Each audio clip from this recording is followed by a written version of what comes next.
So Ronna McDaniel is expected to step down as the chairman for the RNC after the South Carolina primary, and Donald Trump has endorsed election-denying January 6th sympathizer Michael Whatley to be the chairman.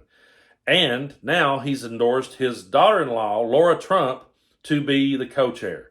That's right, Eric Trump's wife, who has absolutely no experience whatsoever in this field, is who he's endorsing to be the co-chair. And he said this in a statement. He said, "The RNC must be a good partner in the presidential election.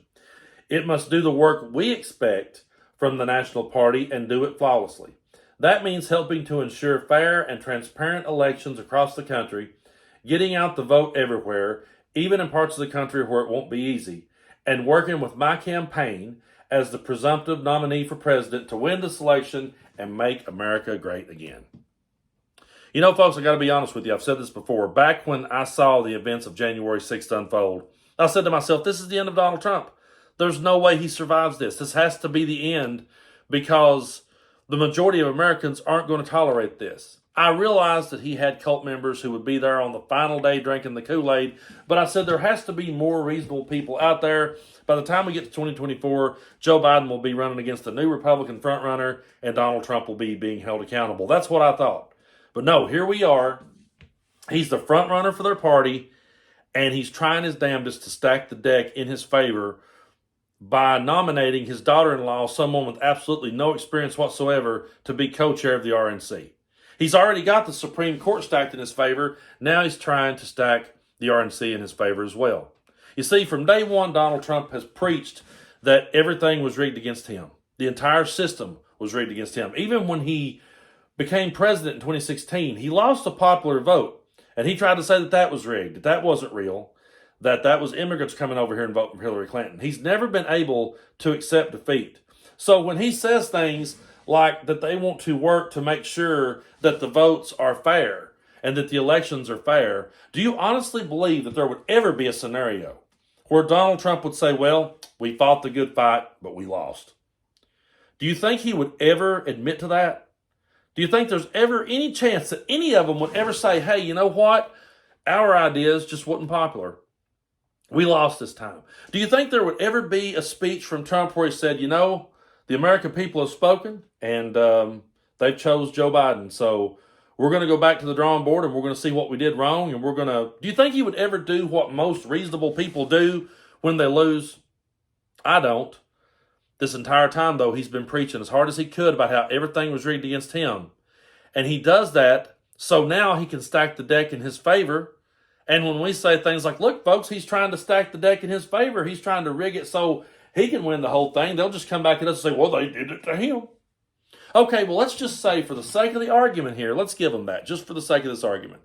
Let's say that the entire thing was rigged against Donald Trump. Does rigging it the other way make it any better? Does rigging it in his favor make it better? Is that how you want your elections to be decided? Do you want it to be fair or not? You know, that's the point I'm trying to make is that I don't think they understand when they say things like, well, that's okay. Yeah, I'm cool with it. I'm cool with them rigging it for him. I'm cool with him being dictator. So you're cool with that being how America is ran. That's the part that I don't think people are looking at the bigger picture here. I think the people who are still holding on to Donald Trump and still can't let go of him, I think they're so caught up in his story. And I think they're so caught up in him winning and getting this revenge that they do not care if that means trampling all over everything that the Founding Fathers put in place, trampling over how we do business, how the government is ran. I don't think they care about any of that because they're caught up in this story and they live vicariously through this guy. So they're not thinking reasonably here. That's why the rest of us has to realize that come election day, this can't be close. This has to be a blowout in Biden's favor. It's not going to be able to be close because he's already got the Supreme Court stacked this way, stacks the RNC his way. The more he can stack the deck in his favor, the better off he can be if it were to be close. And that's why we can't allow it to be. I never would have dreamed we would ever be here at this particular point with Donald Trump, but we're here. we're here with old Teflon Don. And the only thing we can do is get out there and vote and encourage people to vote and encourage people to be on the side of truth and on the side of democracy. They live in a complete alternate reality. They do. They're in a place where the truth don't matter, where evidence don't matter, where data don't matter, where facts don't matter. Nothing matters to them. They are in a complete alternate reality. But we cannot allow them to install that alternate reality to rule over the rest of us. The stakes are too high. We can't allow them to bring their WWE style politics and have that run the entire country. So this is where we're at, and we got to keep our eye on the ball because it can't be close on election day. It just can't. I never thought we would be here, folks. I really didn't. And I have so many people reach out to me, so many people from abroad that reaches out and says, hey, we're watching America. We're keeping a close eye on it. We're paying attention. And I have so many people on a daily basis from other countries say to me, don't they see it, Brando? Can't they see it? To those people, I would say there are a whole lot of really good people right here in the United States that does see through this. But Donald Trump has the microphone, and he's extremely loud, and he's extremely obnoxious.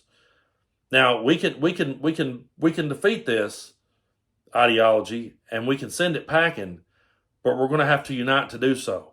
And we're going to have to stop splitting hairs, and we're going to have to ask ourselves this question. Okay, I may not agree with Joe Biden on everything, but does Donald Trump have the answer to what I disagree with Joe Biden on?